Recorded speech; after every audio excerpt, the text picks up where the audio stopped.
अब हमारे पास जो नेक्स्ट क्वेश्चन दिया है उसमें हमें दिया है कि 80 विद्यार्थी, ठीक है, 80 स्टूडेंट है किसी क्लास के अंदर, ठीक है, उसमें क्या करते हैं 60% विद्यार्थी कैरम खेलते हैं, ठीक है, कैरम बोर्ड जो कैरम खेलते हैं इंडोर गेम्स, ठीक है, और बाकी के जो 45% है, ठीक है, शतरंज खेलते हैं, और 10% विद्यार्थी ना तो वो कैरम खेलते हैं और ना ही वो शतरंज खेलते हैं, ठीक है।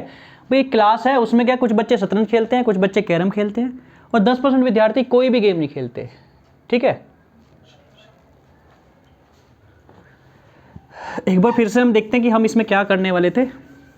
जैसे हमें किसी क्लास में गए, हमने क्लास में जाके बोला कि भाई वो बच्चे हाथ उठा दो जो क्या करते हैं, कैरम बोर्ड के गेम खेलते हैं, ठीक है। तो बहुत सारे बच्चे थे, ठीक है, उन्होंने क्या करा, हाथ उठा लिया, हमने ए मान लेते जो कैरम खेलते हैं, ठीक है, मान लो 20-25 जितने बच्चे थे, ए नंबर ऑफ स्टूडेंट थे जो क्या करते थे, कैरम खेलते थे, ठीक है। ये ऐसे बच्चे थे जो कैरम बोर्ड खेलते थे, ठीक है। फिर हमने पूछा कि अब हाथ नीचे कर लो, दोबारा से वो वाले बच्चे हाथ उठाओ जो क्या कैरम खेलते हैं, तो बी वो बच्चे आगे जो क्या करते हैं, शतरंज खेलते हैं, ठीक है। तो ये क्या हो गया, शतरंज खेलने वाले बच्चे होते हैं। अच्छा, हमने यहाँ पे एक चीज़ ऐसा देखी कि कुछ बच्चे ऐसे भी तो हो सकते हैं जो कैरम बोर्ड भी खेलते हो और शतरंज भी खेलते हो, ठीक है, वो वाले बच्चे भी हो सकते हैं, तो उसे हम बोलते हैं इंटरसेक्शन, ठीक है, एन ए इंटरसेक्शन बी, यानी कि कुछ ऐसे बच्चे भी होंगे जो कैरम और शतरंज दोनों खेलते होंगे, ठीक है। तो हम यहाँ से फिगर की फॉर्म से दो तरीके से कर सकते हैं, हम एक तो या तो फॉर्मूला इसमें अप्लाई कर दें या फिर हम क्या कर दें, इसे फिगर की फॉर्म से बना दें, ठीक है। फिगर से देखिए आपको कुछ नहीं करना, अगर एक बार आपको ये समझ में आ गया तो आप बहुत आसानी से कर पाओगे, ठीक है। ये हम मान लेते हैं ए मतलब जो क्या करते हैं, कैरम बोर्ड खेलते हैं, ठीक है, और बी, ठीक है, बी मतलब क्या, जो शतरंज खेलते हैं। अब हमें यहाँ पे देख रहे हैं कि ए में ऐसे बच्चे हैं जो कैरम खेलते हैं और बी में ऐसे बच्चे जो शतरंज खेलते हैं, हमें यहाँ पे इनमें दोनों में कुछ कॉमन एरिया दिखाई दे रहा है, इसे ओवरलैपिंग हो रही है, ए और बी दोनों को कुछ ये वाला जो एरिया ये ओवरलैपिंग कर रहा है। तो इसमें ऐसे बच्चे आएंगे जो कैरम और शतरंज दोनों खेलते हैं, ठीक है, कैरम और शतरंज क्या करते हैं, वो दोनों खेलते हैं। भाई कुछ बच्चे ऐसे भी तो हो सकते हैं कि भाई सर मैं कैरम बोर्ड भी खेल लेता हूँ, शतरंज भी खेल लेता हूँ, ऐसे बच्चे हो सकते हैं। अब यहाँ वाला अगर ये वाला पार्ट में देखूँ, ठीक है, इधर वाला, ठीक है, इधर वाला पार्ट में देखूँ तो इसमें सिर्फ वो वाले बच्चे आएंगे जो सिर्फ कैरम खेलते हैं, ठीक है, सिर्फ कैरम खेलते हैं, ठीक है। और अगर इधर वाला पार्ट में देखूँ ये वाला, ठीक है, तो इसमें कौन से बच्चे आने वाले हैं, इसमें वो वाले बच्चे आने जो क्या करते हैं, सिर्फ और सिर्फ शतरंज खेलते हैं, सिर्फ शतरंज खेलते हैं, ठीक है। अब हम क्वेश्चन को सोल्व करने की कोशिश करते हैं। ये हमें फिगर में आ गया, हमें कौन सी वैल्यू क्या रखनी है ये हमने क्या देख लिया। पहले हम फिगर से करते हैं फिर हम क्वेश्चन से भी करेंगे। तो हमें अभी पहले जो डाटा दिया इसमें दिया 80, यहाँ पे तो विद्यार्थी दिए 80 विद्यार्थी टोटल क्लास में, उसमें से 60% विद्यार्थी कैरम खेलते हैं। तो पहले हम निकाल लेते हैं कि कैरम खेलने वाले कितने बच्चे हैं। कैरम खेलते कितने, 80 का 60%, परसेंट का मतलब होता है 1/100, यानी कि 1/100 ऐसे आ जाएगा, ठीक है। यानी कि हम 80 का कितना 60% निकाल रहे हैं, एक जीरो से ये वाली जीरो कैंसिल, दूसरी जीरो से ये वाली जीरो कैंसिल, ठीक है, 8 छिंग कितना हो जाएगा 48, यानी कि 48 बच्चे ऐसे हैं जो कैरम खेलते हैं, ठीक है। यानी कि मैं करूँ इस पूरे सर्कल की वैल्यू कितने हो रही है, इस पूरे सर्कल की वैल्यू कितनी होने वाली है, यानी कि कैरम जो खेलते हैं 48 बच्चे खेलते हैं। अभी मैंने से यहाँ पे वो वाले बच्चों को माइनस नहीं करा जो दोनों गेम खेलते हैं, ठीक है। तो यहाँ पे 48 बच्चे, अगर कोई पूछे कि कैरम कितने खेलते हैं, ये उन स्टूडेंट की संख्या नहीं जो सिर्फ कैरम खेलते हैं, इसमें वो स्टूडेंट भी इंक्लूड हैं जो शतरंज भी खेलते होंगे, ठीक है। अब हम पहले निकालते हैं क्या, दूसरा शतरंज खेलने वाले विद्यार्थी। शतरंज कितने खेलते हैं विद्यार्थी, शतरंज खेलने वाले कितने विद्यार्थी हैं, 80 × 45, 45% हमें यहाँ पर देखिए 45% शतरंज खेलते हैं, ठीक है। इसका निकालेंगे हम बटे 100 करके, ठीक है, 20 चौक 80, 20 पंजे 100, 5 जिम 45, ठीक है। इस तरीके से हमारे पास कितना आ जाएगा, यहाँ पे 4 आएगा, ठीक है, 20 पंजे 100 होगा तो 20 चौक 80 होगा, 9 चौक कितना हो जाएगा 36, यानी कि 36 हमारे पास ऐसे स्टूडेंट आ जाएंगे जो शतरंज खेलते हैं, ठीक है। अब हमें यहाँ पे एक चीज़ और डाटा दिया है कि ऐसे भी बच्चे हैं जो कुछ भी नहीं खेलते, ना तो उन्हें शतरंज खेलना पसंद है ना ही क्या उन्हें कैरम खेलना पसंद है, ठीक है। तो ऐसे कितने बच्चे हैं, ठीक है, वो 10% है कि 10% विद्यार्थी ना तो कैरम खेलते हैं और ना ही वो शतरंज खेलते हैं, ठीक है। तो जो कोई गेम नहीं खेलते वो कितने हो जाएंगे स्टूडेंट, वो हो जाएंगे 80 का 10% निकालते हैं, 80 गुना 10/100, दोनों जीरो कैंसिल हो जाएंगे, सिर्फ 8 बच्चे, यानी कि 8 बच्चे ऐसे हैं जो ना कैरम खेलना जानते हैं ना शतरंज खेलना जानते हैं, ठीक है। अच्छा, अब हम एक चीज़ देखें, कैरम कितना खेलते हैं 48 बच्चे, शतरंज कितना खेलते हैं 36 बच्चे, तो 48 और 36, यानी कि हम यहाँ पे देखिए 8 और 6 कितना हो गया 14, ठीक है, 4 और 1 कितना हो गया 5 और 3 8, यानी कि 84 बच्चे आ रहे हैं हमारे पास क्लास में, टोटल बच्चे 80 हैं। तो ऐसा कैसे हो सकता है कि 84 बच्चे आ रहे हैं जबकि हमारे पास क्लास में टोटली बच्चे कितने हैं 80। तो ऐसा इसलिए हो रहा है कि कुछ बच्चे कैरम भी खेलते हैं, तो जब हमने कैरम वाले बच्चे काउंट करे, भाई हमने कहा कि क्लास में जाके कि भाई वो बच्चे हाथ उठाओ जो कैरम खेलते हैं, तो सबने हाथ उठा लिया। और फिर हमने कहा शतरंज खेलने वाले बच्चे भी हाथ उठाओ, तो कुछ बच्चे जो कैरम खेलते थे और शतरंज भी खेलते थे, तो उन्होंने दोनों बार हाथ उठाया हुआ, हमने दोनों को अलग अलग काउंट कर लिया, ठीक है। तो हम ये देखते हैं कि वो बच्चे कैसे आएंगे जो दोनों जो चीज़ खेलते हैं, वो कैसे आने वाले। हमने यहाँ पे ये देखा कि 8 बच्चे ऐसे जो कोई गेम नहीं खेलते, और टोटल बच्चे हमारे पास 80, ठीक है। तो इन 8 बच्चों ने दोनों में से किसी बार हाथ नहीं उठाया, ना तो उन्होंने कैरम के बारे में हाथ उठाया हुआ, ना शतरंज के बारे में। तो इन 8 को तो हम छोड़ ही देते हैं। तो 80 में से 8 गए, हमारे पास कितने, 72, यानी कि 72 बच्चे ऐसे हैं जो गेम खेलते हैं, ठीक है। या तो ये कैरम खेलते हैं या शतरंज खेलते हैं, ठीक है। अब हमारे पास कैरम और शतरंज दोनों मिला कितने आ रहे, 84। तो हम क्या करते हैं, 84 बच्चे खेलते हैं, पर हमारे पास खेलने वाले टोटल बच्चे तो 72 ही हैं। यानी कि ऐसा हुआ होगा कि 74 कुछ बच्चे ऐसे हो जिन्होंने 2 बार हाथ उठाएगा। तो कैसे आएंगे, इस 84 में से हम 74 को 84 में से 72 को हम घटा देंगे, 4 में से 2 गए, बचा 2, 8 में 7 गए 1, यानी कि 12 बच्चे ऐसे थे जो दोनों बार इन्होंने हाथ उठाया कि भाई कैरम के बारे में भी हाथ उठा लिया और शतरंज के बारे में भी, ठीक है। ये कैसे आया एक बार फिर देखते हैं। 80 का हमने 60% निकाला, 48 बच्चे जो कैरम खेलते हैं, ठीक है। शतरंज का हम निकाला हमने 80 का 45%, 36 बच्चे आ गए, ठीक है। 8 बच्चे कोई गेम ही नहीं खेलते, 80 में से 8 बच्चे ऐसे जो ना कैरम खेलते हैं ना शतरंज खेलते हैं, तो हमारे पास बच्चे बटे 72 बच्चे ये जो कैरम और शतरंज दोनों खेलते हैं, ठीक है। कि भाई क्या तो इनमें से आधे कैरम खेलते होंगे, कुछ बच्चे इनमें शतरंज खेलते होंगे, ठीक है। आधे नहीं, कुछ भी जो भी हो सकता है, ठीक है। कितने हो सकते हैं ये हमारे पास डाटा दिया है। अब हमने देखा कि 48 बच्चे कैरम खेल रहे हैं, 36 बच्चे क्या खेल रहे हैं, शतरंज खेल रहे हैं, दोनों मिला के तो 84 हो रहे हैं। बट हमारे पास खेलने वाले टोटल बच्चे कितने हैं, 72। तो यानी कि कुछ ऐसे बच्चे होंगे जो दोनों बार इन्होंने हाथ उठाएगा, तो ठीक है। 84 में से 72 हमने घटा दिए, 12 बच्चे ऐसे आ गए जो या तो शतरंज और कैरम दोनों गेम खेल रहे हैं, ठीक है, कि दोनों गेम को खेल रहे हैं। तो जो दोनों वाले होते हैं हमने वहाँ यहाँ पे क्या ये वाला इंटरसेक्शन वाला माना है, यानी कि कैरम और शतरंज दोनों का कॉमन एरिया आ रहा है ना इसमें। तो ये एक ऐसा नंबर है 12 जो क्या होने वाला है, जो दोनों गेम खेलते हैं। अब हमें यहाँ पे कौन सी वैल्यू रखनी है, कैरम ए में। अब इस पूरे इस सर्कल में हमें बनानी है जो कैरम खेलते हैं। कैरम खेलने वाले हमारे पास आए हैं 48, ठीक है। तो 12 तो इस सर्कल में ऑलरेडी आ रहा है ना, तो हमें यहाँ पे 48 बनाना है, तो हम यहाँ 36 लिख देते हैं, ठीक है। 36 + 12 पूरा इस सर्कल में कितना कैरम वाला आ रहा है, देखो अब 48 बन रहा है ना। अब उसके बाद क्या, 12 यहाँ पे आ गया, हमारे पास शतरंज वाले कितने हैं, 36, यानी कि 12 इस पूरे सर्कल में 36 बनना चाहिए। 12 यहाँ पे दिया तो यहाँ पे कितना आ जाएगा, 24 आ जाएगा, ठीक है। 12 और 24 36। अब हम यहाँ से देखेंगे तो हमारे पास 84 और 72 दोनों डाटा हो, 36 को 12 में जोड़ दें कितना, 48, 48 और 24 कितना हो जाएगा, 72, ठीक है। अब 72 ही तो बच्चे खेलने वाले थे। अब यहाँ से हमारे पास सब चीज़ आ रही है, ठीक है। सिर्फ कैरम खेलने वाले कितने हैं, 36। सिर्फ शतरंज खेलने वाले कितने हैं, 24। कैरम और शतरंज दोनों खेलने वाले कितने हैं, 12, ठीक है। तीनों डाटा हमारे पास आ गए। उसने हमसे क्या बोला था, केवल शतरंज खेलने वाले विद्यार्थी की संख्या, तो केवल शतरंज खेलने वाले विद्यार्थी की संख्या कितनी होगी, 24। अगर इसी क्वेश्चन में हमसे ये पूछता है कि केवल कैरम खेलने वाले विद्यार्थी की संख्या कितनी हो जाएगी, तो वो हो जाती 36। और हमसे ये पूछ लेता है कि जो बच्चे ऐसे जो कैरम और शतरंज दोनों गेम खेलते हैं, तो वो कितना हो जाता है, 12, ठीक है। तो इस फिगर को बनाने का एक फ़ायदा ये होता है कि इससे 3 क्वेश्चन का आंसर आपको एक साथ आ जा रहा है, ठीक है। इसलिए इसे समझना जरूरी होता है, ठीक है। इसे कर हम किसकी फॉर्म में सकते हैं, क्वेश्चन फॉर्मूले की फॉर्म में भी कर सकते हैं। आप जो नेक्स्ट करने लगे उसको फॉर्मूले की फॉर्म में हम कर सकें, ठीक है। यहाँ से तीनों के आंसर आ गए, सिर्फ कैरम खेलने वाले 36, ठीक है, दोनों खेलने वाले 12 और सिर्फ शतरंज खेलने वाले 24। अब जो भी आपको दिया हो, ठीक है, इसमें पूछा केवल शतरंज खेलने वाले, तो इसका ऑप्शन क्या होगा, 20, 24 आंसर इसका होने वाला है, ठीक है। अब हम देखते हैं इसे फॉर्मूले की फॉर्म में हम इसे कैसे करते हैं।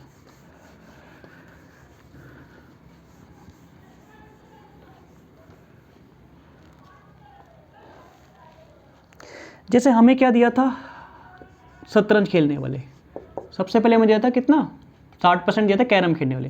तो इसकी वैल्यू हमने निकाली थी, कितनी आई थी हमारे पास, 48 आई थी, ठीक है।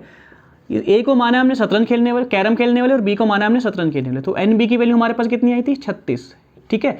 ये हमारे पास कौन से बच्चे थे जो सिर्फ शतरंज खेलते हैं, ठीक है। एक हमारे पास होता है इंटरसेक्शन, ठीक है।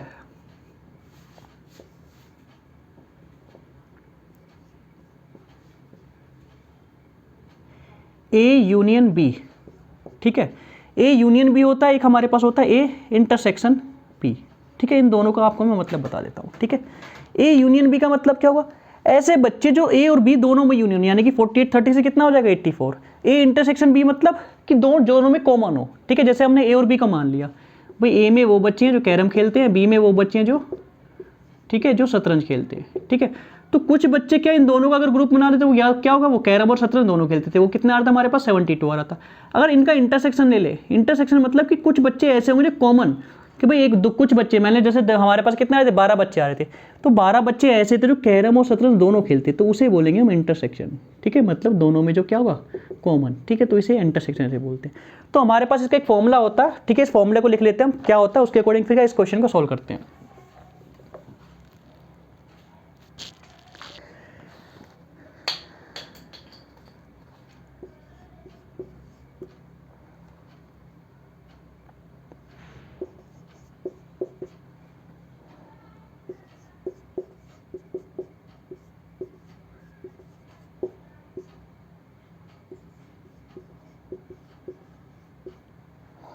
ये हमें क्या दिया था, ठीक है, ये हमारे पास फॉर्मूला होता है। अब इसमें हमारे पास सारी वैल्यू दी है, ठीक है, 4 इसमें क्या पार्ट है, 1 2 3 4, ठीक है, 4 में से हमें 3 वैल्यू में दे रखी है। पहली NA मतलब जो कैरम खेलते थे उसकी वैल्यू कितनी थी हमारे पास 48, प्लस ये B की वैल्यू जो कितने शतरंज खेलने वाले थे वो कितने बचे थे 36। A यूनियन B, ठीक है, ऐसे बच्चों का समूह जो क्या करता है दोनों गेम खेलता है, ठीक है, दोनों गेम हमने निकाला था, 8 बच्चे कोई गेम नहीं खेलते तो 72 बच्चे उसमें क्या करते हैं गेम खेलते हैं, यानी कि A यूनियन B की वैल्यू कितने वाली है 72 होने वाली है। और ये इंटरसेक्शन मतलब ये हमारे पास यही हमें जो निकालना है कि ऐसे बच्चे जो क्या करते हैं दोनों गेम हमारे पास खेलते हैं। तो ये हमारे पास क्या आ जाता 48 36 से माइनस करा हमने तो कितना हो गया, कितना हमारे पास आ जाएगा 84 माइनस 72 कितना आ जाएगा हमारे पास 12 बच्चे ऐसे आ जाएंगे जो क्या दोनों गेम खेलते हैं, ठीक है। अब हमने एक डाटा निकाला कि 12 बच्चे ऐसे हैं कि जो हमारे पास दोनों गेम खेलते हैं, ठीक है, और हमें पूछा है कि सिर्फ कौन से बच्चे चाहिए, हमें चाहिए सिर्फ जो शतरंज खेलने वाले। तो यहाँ पे हम देख रहे हैं 36 बच्चे क्या हैं जो गेम खेलते हैं, ठीक है, शतरंज का, उसमें से 12 बच्चे क्या कॉमन होने, तो 36 में से अगर हम 12 घटा देंगे तो हमारे पास 24 क्या आने वाला है, इसका आंसर आने वाला है, ठीक है। या तो आप अब इस फॉर्मूले की तरीके से करिए या फिर पहले जो हमने क्वेश्चन बताया था उस तरीके से करिए, ठीक है। पहले वाला ज़्यादा आसान है, उसी एक ही फिगर बनाने से आपके पास 3 आंसर आते हैं, ठीक है। और अगर ये फॉर्मूला आप भूल भी जाते हैं तो फिर इस क्वेश्चन को कर भी नहीं पाएंगे वहाँ पे, ठीक है। या फिर इस किसी भी अंडरस्टैंडिंग में आपको ये नहीं पता कि NA क्या होता है, A यूनियन B क्या होता है, A इंटरसेक्शन B क्या होता है, ठीक है। अगर आप फिगर बना के कर रहे हैं तो बहुत ज़्यादा ईजी हो जाता है, ठीक है। इस क्वेश्चन को हम इरेज करते हैं, हम आगे बढ़ते हैं, ठीक है। जो दूसरा क्वेश्चन है नेक्स्ट क्वेश्चन उसे देखते हैं।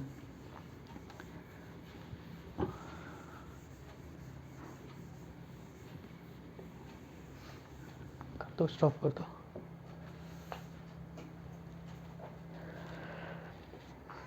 नेक्स्ट क्वेश्चन जो हमें दिया है x³ माइनस y³ की वैल्यू हमें दे रखी है 117/8, ठीक है, तथा x माइनस वाई हमें दिया 3/2, तो x² plus xy plus y² का हमें मान ज्ञात करना है, ठीक है। बहुत ही आसान क्वेश्चन है, अगर अलजेब्रा में आप क्वेश्चन के फॉर्मूले दिख जाओगे इस तरीके, ठीक है। अभी एक फॉर्मूला x³ माइनस y³ का होता है, दूसरा फॉर्मूला होता है x³ प्लस y³ का, दोनों फॉर्मूले में लिख देता हूँ, दोनों में से किसी भी क्वेश्चन आ सकता है, ठीक है। पहले हम इस क्वेश्चन का आंसर देख लेते हैं, इस क्वेश्चन का आंसर क्या होना रहेगा, ठीक है। हमें दिया है कि x³ माइनस y³, ठीक है, इसकी हमें वैल्यू दी है। अगर हम a³ माइनस b³ इसका एक फॉर्मूला देखें तो इसका फॉर्मूला हमारे पास क्या होता है x माइनस वाई, ठीक है, ब्रैकेट मल्टीप्लाई में क्या हो जाएगा x² प्लस xy और प्लस का y², ठीक है। अब ये फॉर्मूला आपको याद करना है, ठीक है, ये फॉर्मूला होता है, इसमें कुछ नहीं दिया, फॉर्मूला लगाते हैं इसका आंसर आ जाएगा। x³ माइनस y³ इसकी वैल्यू हमें दे रखी है, कितनी दे रखी है 117/8। x माइनस वाई की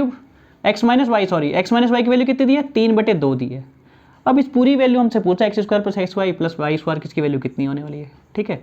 तो ये हमारे पास इस तरीके से इसका हम आंसर निकाल सकते हैं, ठीक है। यहाँ पे हमें 3/2 दिया है, ठीक है, यानी कि करेंगे 3 नीचे चला जाएगा और 2 ऊपर चला जाएगा, ठीक है। 117/8 इस 2 का इस 3/2 इधर क्या है, ये 3/2 इधर मल्टीप्लाइड में है, ठीक है। अगर इसमें से डिवाइड में करेंगे तो उधर आके उल्टा हो जाएगा, 2/3 हो जाएगा, 2 से 4 टाइम्स चला जाएगा, 3 से डिवाइड करेंगे, 3 9 जा कितने हो जाएगा, 3 3 जा कितना हो जाएगा 9 हो जाएगा, ठीक है, और 3 9 जा 27, ठीक है, 39/4 हो जाएगा, ठीक है। इधर क्या बच जाएगा हमारे पास x² plus xy plus y², ठीक है। या फिर हम कह सकते हैं कि हमारे पास जो x² plus xy plus y² इसकी वैल्यू हमारे पास कितनी आएगी 39/4, ठीक है। हमारा ऑप्शन इसका क्या आंसर हो जाएगा, ठीक है, सी ऑप्शन आंसर हो जाएगा, ठीक है।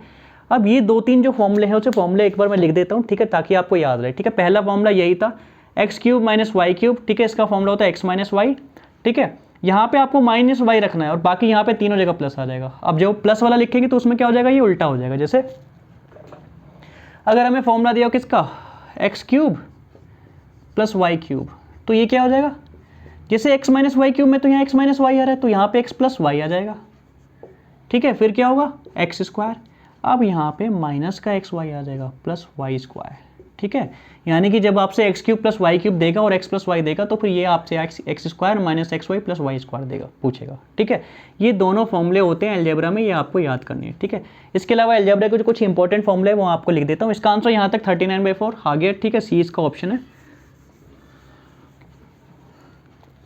एक फॉर्मूला हम ये भी देखते हैं जब हमें इस तरीके से दिया हो, a प्लस बी इसका होल क्यूब। ठीक है, यहाँ पे x का क्यूब अलग है, y का क्यूब अलग है, यहाँ पे a प्लस बी पूरे ब्रैकेट का होल क्यूब हो रहा है। ठीक है, तो इसका फॉर्मूला होता है a cube plus b cube plus 3a square b plus 3ab square. ठीक है, इसको हम इस तरीके से लिख सकते हैं 3ab और a प्लस बी। ठीक है, कहीं कहीं आपको इस तरीके से भी दिखने को मिल सकता है। अगर हम a माइनस बी का क्यूब करें, ठीक है, उसका फॉर्मूला क्या होगा, a cube minus b cube plus 3a square b minus 3ab square. ठीक है, इस तरीके से क्या हो जाएगा, इसका फॉर्मूला हो जाएगा। ये आपको इस तरीके से भी देखने को मिल सकता है, a cube minus b cube minus का 3ab, ठीक है, और a माइनस बी। ठीक है, यहाँ माइनस कर दीजिए और यहाँ प्लस कर दीजिए। ठीक है, इस तरीके से भी आपको एक फॉर्मूला लिखने को मिल सकता है। ठीक है, ये दोनों तरीके हैं, ये भी आपको लिखा से मिल सकता है और यहाँ भी लिखा मिल सकता है। ठीक है, इसके अलावा एक फॉर्मूला जो हमने इससे पहले देखा था, अगर a square minus b square आपके पास लिखा हुआ है तो ये होता है a माइनस बी और ब्रैकेट में a प्लस बी। ठीक है, इस तरीके से। या फिर हमारे पास अगर कुछ और फॉर्मूले देखें, हमारे पास a प्लस बी का स्क्वायर कितना होता है। ठीक है, a प्लस बी का होल स्क्वायर। ठीक है, a प्लस बी का स्क्वायर कितना हो जाएगा, a square plus b square plus 2ab। ठीक है, और इसी तरीके से अगर a माइनस बी का स्क्वायर हमसे पूछ ले, a माइनस बी का होल स्क्वायर। ठीक है, तो a square plus b square minus का 2ab। ये सारे के सारे फॉर्मूले अलजेब्रा के बहुत ही इंपॉर्टेंट है और बहुत ही बेसिक्स फॉर्मूले हैं। ठीक है, जो 8th क्लास या 9th क्लास में है। ठीक है, ये सारे आपको, जैसे अभी आपसे x cube minus y cube पूछ लिया, अगर x cube minus y cube आपसे पूछ सकते हैं तो क्या आपसे x cube plus y cube नहीं पूछ सकता, या फिर आपसे a प्लस बी का होल क्यूब नहीं पूछ सकता, या आपसे a माइनस बी का होल क्यूब नहीं पूछ सकता, या ये वाला तो इस पे तो क्वेश्चन था, ये अभी हमने करा था। ठीक है, a square minus b square दिया था और a माइनस बी दिया था और a प्लस बी, उसके अलावा भी उसमें कुछ नेक्स्ट क्वेश्चन ऐड कर रखा था, बट ऐसा हो सकता है ना कभी ये भी a प्लस बी आपसे पूछ ले। तो ये सारे फॉर्मूले जो है आपको याद करके जाने हैं। ठीक है, यही इंपॉर्टेंट और बेसिक क्वेश्चन। इसके अलावा अलजेब्रा में काफ़ी सारे क्वेश्चन फॉर्मूले हो सकते हैं, बट ये इंपॉर्टेंट और बेसिक क्वेश्चन है जो आ सकते हैं। ठीक है, अब हम देखते हैं नेक्स्ट क्वेश्चन। ठीक है,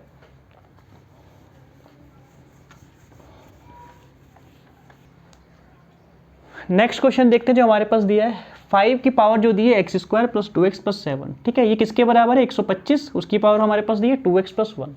तो हमें x की वैल्यू यहाँ पे क्या पता करनी है। ठीक है, उससे पहले हम कुछ चीज़ देखते हैं। यहाँ पे अगर हमें दिया होगी क्या, a की पावर यहाँ पे समथिंग दी, a की पावर हम b मान लेते हैं, और फिर यहाँ हमारे पास दिया a की पावर c। ठीक है, हमें इन दोनों को बेस सेम करना है। देखो यहाँ पे बेस सेम है, बेस मतलब कि यहाँ पे जिसकी पावर दी है और यहाँ पे जिसकी, इसे बोलते हैं बेस, इसे बोलते हैं पावर। ठीक है, अगर दोनों तरफ यहाँ इक्वल टू का साइन है, दोनों तरफ बेस इक्वल हो जाए। ठीक है, अगर दोनों तरफ बेस इक्वल हो जाए और उसकी पावर दी हो यहाँ पे b यहाँ पे c, तो हम ये कह सकते हैं b इक्वल टू क्या हो जाएगा, c हो जाएगा।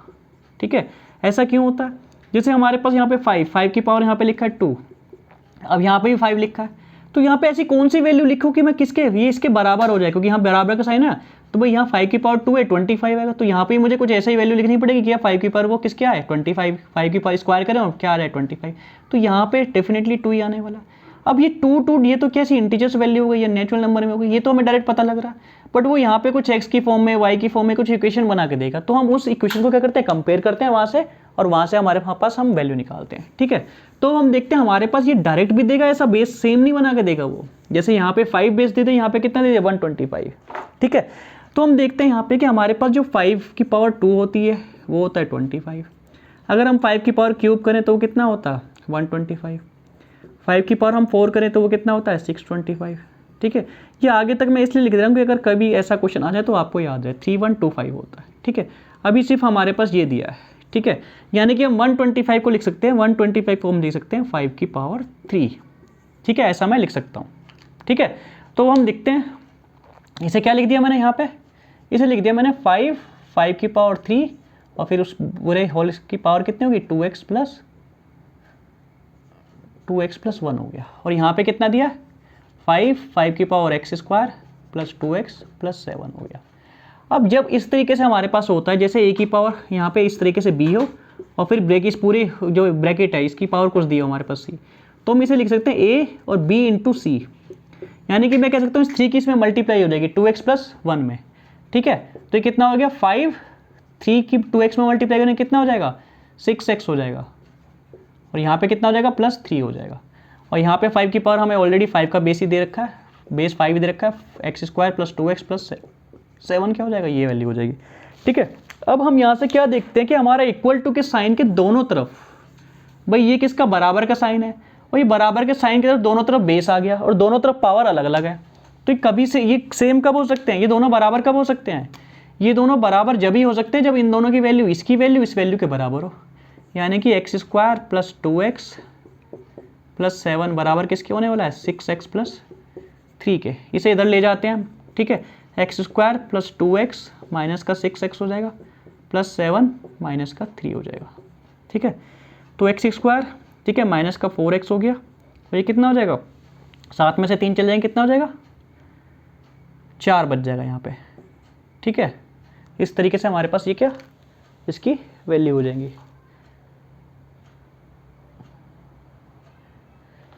ठीक है। ये हमारे पास क्या आ गया इसकी वैल्यू होगी। अब देखते हैं हम यहाँ पे ये हमारे पास क्वाड्रेटिक इक्वेशन बन रही है, ठीक है। क्वाड्रेटिक इक्वेशन का हमारे पास सोल्व करना हमें आना चाहिए। जैसे ये हम क्वाड्रेटिक इक्वेशन की जो स्टैंडर्ड फॉर्म होती है उसे लिखते हैं हम ax square plus bx plus c। तो यहाँ पे हम a और c की मल्टीप्लाई करते हैं, ठीक है, यानी कि ac हो गया, और b एक ऐसा नंबर, ठीक है, यानी कि हमें मल्टीप्लाई करें तो ac ये दोनों का है और b ऐड करें तो हमारे पास b आए, ठीक है। इसे नंबर की फॉर्म में लिखते हैं कैसे होता है। जैसे यहाँ पे क्या आ रहा है -4 आ रहा है, यहाँ पे क्या आ रहा है 4 आ रहा है, तो अब हमें दो ऐसे नंबर जोड़ने के जिनका मल्टीप्लाई करें तो 4 आए और एडिशन करें तो माइनस का 4 आए। तो हम देखते हैं -2 की अगर मैं -2 में मल्टीप्लाई कर दूंगा, ठीक है, तो मेरे पास माइनस का 4 आ जाएगा, ठीक है, प्लस का 4 आ जाएगा और ऐड करेंगे तो क्या हो जाएगा माइनस का 2 आ जाएगा। -2 को एडिशन करेंगे -2 में कितना आ जाएगा माइनस का 4 आ जाएगा, और -2 की मल्टीप्लाई कर दूंगा -2 में, माइनस माइनस प्लस हो जाएगा, प्लस का 4 आ जाएगा, यहाँ प्लस का 4 आ रहा है। तो इस तरीके से हम ऐसे क्या करते हैं इसके फैक्टर्स करते हैं। तो हमने देखा एक्स स्क्वायर माइनस का 2x माइनस का 2x, ये माइनस के 4x को ऐसे ही तो लिख दिया मैंने -2x प्लस 4 इक्वल टू 0।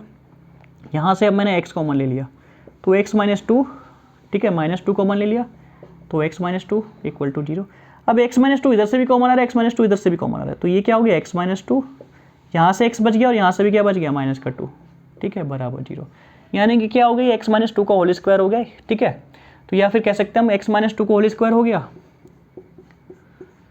तो कह सकते हैं हम x माइनस 2 बराबर क्या हो गया 0 हो गया, या फिर x बराबर कितना हो गया 2, यानी कि x की वैल्यू यहाँ से कितनी आ रही 2, यानी कि इसमें क्या होगा डी ऑप्शन होने वाला है हमारे पास, ठीक है। तो इस तरीके के क्वेश्चन में सबसे पहले हमें दोनों तरफ बराबर का जो साइन दिया उसके दोनों तरफ यहाँ भी बेस सेम बनाना है, यहाँ भी बेस सेम बनाना है, और जब बेस सेम बन जाए तो हम यहाँ पे पावर को फिर डायरेक्टली कंपेयर कर सकते हैं। अब हो सकता है क्वाड्रेटिक इक्वेशन भी बने या फिर नॉर्मल ही आपका सोल्व हो जाए। भाई क्वाड्रेटिक इक्वेशन हमें सोल्व ना करना हो या लीनियर ही इक्वेशन से हमारे पास काम चल जाए, ठीक है। अब हम देखते हैं नेक्स्ट क्वेश्चन, ठीक है। नेक्स्ट क्वेश्चन जो अब हमारे पास दिया है, यदि s इक्वल टू, ठीक है, ये होता है समीशन का साइन, ठीक है, समीशन n इक्वल टू 1 कहाँ तक 15 तक, n+1, ठीक है, n+1/3 हो तो s का मान आपको ज्ञात करना है, ठीक है। s मतलब यहाँ पे सम दिया है, यानी कि हमें सम निकालना है, और सम हमें किस तरीके से निकालना है कि n की वैल्यू हमें, ये हमारे पास एक क्या है फंक्शन है, ठीक है, इस फंक्शन में हमें n की वैल्यू कहाँ से रखनी है 1 से लेके 15 तक रखनी है, ठीक है। तो जैसे पहला अगर इसमें मैं n की वैल्यू 1 रखूँ तो पहला मेरे पास क्या हो जाएगा 1 + 1/3। अब n की वैल्यू मुझे 2 रखनी है, ठीक है, तो दूसरा फंक्शन क्या हो जाएगा 2 + 1/3। इस तरीके से फिर क्या रखूँगा मैं 3 रखूँगा n की वैल्यू, तो 3 + 1/3। इस तरीके से फंक्शन कहाँ तक जाएगा, इस तरीके से ये 15 + 1/3 तक जाएगा, ठीक है। ये मेरे पास होने वाला है, ठीक है, इसका सम, यानी कि मुझे सम निकालना है इस पूरी सीरीज का, ठीक है। इसको क्या करते हैं इस फंक्शन की फॉर्म में ना लिख के हम इस तरीके से पूरी एक्सपेंडेड फॉर्म में लिख के इस तरीके से लिख देते हैं, ठीक है। इससे मुझे पता लग जाता है कि n की वैल्यू मुझे 1 से लेके 15 तक रखनी है और इस फंक्शन में रखनी है, ठीक है। n+1/3 का एक फंक्शन है, ठीक है। तो मैंने n की वैल्यू 1 से 15 तक लेके रख दी, ठीक है। अब मैंने देखा कि पहली टर्म ये है, दूसरी टर्म ये है, तीसरी टर्म ये है, और ऐसे लेके आखिरी टर्म जो 15वीं टर्म है वो ये होगी। मैं यहाँ से एक चीज़ देखता हूँ, अगर मैं इसे दो पार्ट में, भाई ये वाला पार्ट अलग रख लूँ और ये वाला पार्ट अलग रखूँ, ये 1/3 इस वाले पार्ट में भी आया, 1/3 इस में भी आया, 1/3 इसमें भी आया, 1/3 इसमें भी आ रहा। ये पहली टर्म में 1 है, ठीक है, दूसरी टर्म में 2 है, तीसरी टर्म में 3 है, 15वीं जो टर्म है उसमें 15 है। तो मैं कह सकता हूँ कि यहाँ से 15 बार आया होगा मेरे पास 1/3, भाई पहली टर्म में भी है, दूसरी में भी है, तीसरी टर्म में, टोटल मिला के मेरे पास 15 टर्म है। 1 से लेकर 15 तक कितने नंबर होंगे? 15 ही तो नंबर होंगे, यानी कि ऐसे 15 टर्म होंगी, तो यानी कि 15 बार आया होगा। ठीक है, जैसे मैं क्या करूँ 1/3 + 1/3 1/3 ऐसे करके कितनी बार? 15 बार आया होगा। ठीक है, तो हम इसे पहले इसी तरीके से लिख देते हैं। ठीक है, यानी कि 1/3 + 1/3, ठीक है, + 1/3, इस तरीके से ये मेरे पास 15 बार आया होगा। ठीक है, 15 बार मेरे पास 1/3 का एडिशन आया होगा। ठीक है, और इससे पहले मेरे पास क्या होगा? इससे पहले मेरे पास होगा 1, ठीक है, +2 +3 +4, ये कहाँ तक आ रहा होगा? 15 तक ये सीरीज चल रही होगी। ठीक है, अब इसे मैंने अलग अलग क्यों लिखा? ठीक है, मैं एक तरीका ये भी कर सकता था कि 1/3 को 1 में ऐड कर देता, या 1/3 को 2 में ऐड कर देता, या फिर 1/3 को 3 में ऐड कर देता। उसके बाद फिर मुझे इसकी मैनुअल कैलकुलेशन करनी पड़ती, यहाँ से जो वैल्यू आती है उसकी जो वैल्यू आती है फिर मुझे उसे मैनुअली कैलकुलेट करना पड़ता। अब मेरे पास नेचुरल नंबर के सम का ये फॉर्मूला है, और ये 1/3 की 15 बार कैसे मल्टीप्लाई करने, ये थोड़ा आसान पड़ता है। ठीक है, जैसे आप ये देखो 7 7 7 3 या 4 बार लिख लेते हैं। ठीक है, अगर ये 4 बार लिखा है, ठीक है, तो आप इसे ऐड कर सकते हो। 7 और 7 14, 14 और 7 21 और 7, ठीक है, 28। एक तरीका तो ये हो गया, अभी चारों को हमने ऐड कर लिया। या हमने देखा कि 7 ही तो लिखा है चारों बार, कितनी बार लिखा है? 4 बार लिखा है 7। ठीक है, 7 चौक कितना हो गया? 28। तो ये एक तरीका ये हो गया, ऐसे भी हम कर सकते हैं। तो अब हमने यहाँ पे क्या देखा कि 1/3 लिखा है 15 बार। ठीक है, तो हम क्या कर सकते हैं? 1/3 को 15 बार ऐड करने का तरीका कितना हो गया? 1/3 की गुना कर दो 15 में। ठीक है, और यहाँ पे क्या दिखते हैं? 1 से लेके 15 तक। अगर ये 1 से लेके स्टार्ट हो रही है और नेचुरल नंबर का सम हो, तो हमारे पास फॉर्मूला होता है n × n + 1 / 2। ठीक है, ये हमारे पास एक फॉर्मूला होता है। तो यहाँ से हमारे पास n की वैल्यू कितनी है? 15 तक गई है। 15 + 1 कितना हो जाएगा? 16 बटे कितना हो जाएगा? 2। तो 2 8 कितना हो गया? 16। 15 8 कितना हो जाएगा? 120। यानी कि 1 से लेकर 15 तक के जब नंबर मैं जोड़ रहा हूँ तो मेरे पास 120 सम आएगा। और यहाँ से मैं 3 से डिवाइड करूँ 15 को, तो कितना हो गया? 5 आ गया, यानी कि +5, यानी कि यहाँ से +5 आ रहा होगा। अब 120 को +5 में जोड़ूंगा तो मेरे पास कितना हो जाएगा? 125 मेरे पास आंसर में आने वाला है। ठीक है, इस तरीके से इस क्वेश्चन को क्या करते हैं? हम सॉल्व करते हैं। ठीक है, यहाँ आप पहले से ये नहीं करना कि अब 1 को 1/3 में ऐड कर दिया, फिर 2 को 1/3 में। जैसे यहाँ 1 को 3 में क्या हो जाता है? 4/3 हो जाता। ठीक है, 3 दूनी 6 और 1 7/3 हो जाएगा। ठीक है, ये कितना हो जाएगा? 3 3 और 1 10/3 हो जाएगा। अगर आप ऐसे कर लोगे तो 15 के 15 नंबर आपको लिखने पड़ेंगे और फिर इन सबका एडिशन करना पड़ेगा। ठीक है, इसलिए आप वहाँ पे ऐसे मत करो। और ऐसे करोगे तो एक चीज़ और भी हो सकती है। क्या हो सकता है? फिर एरर आ सकता है। एरर मतलब हो सकता है कहीं नंबर कुछ आप ज़्यादा ले लो, कुछ नंबर आप बढ़ कहीं गड़ा लो। तो भाई 15 टर्म है, ये 15 की 15 टर्म लिखनी पड़ेगी। ठीक है, यानी कि 4 5 6 मिनट आपके इस क्वेश्चन में चले जाएंगे। हो सकता है ज़्यादा भी चले जाए, क्योंकि कैलकुलेशन कैसी फ्रैक्शन में है। तो इस तरीके से आप नेचुरल नंबर का सम अलग से बनाइए और 1/3 का अलग से बनाइए 15 बार, और इस तरीके से इस क्वेश्चन को सॉल्व कर लेना।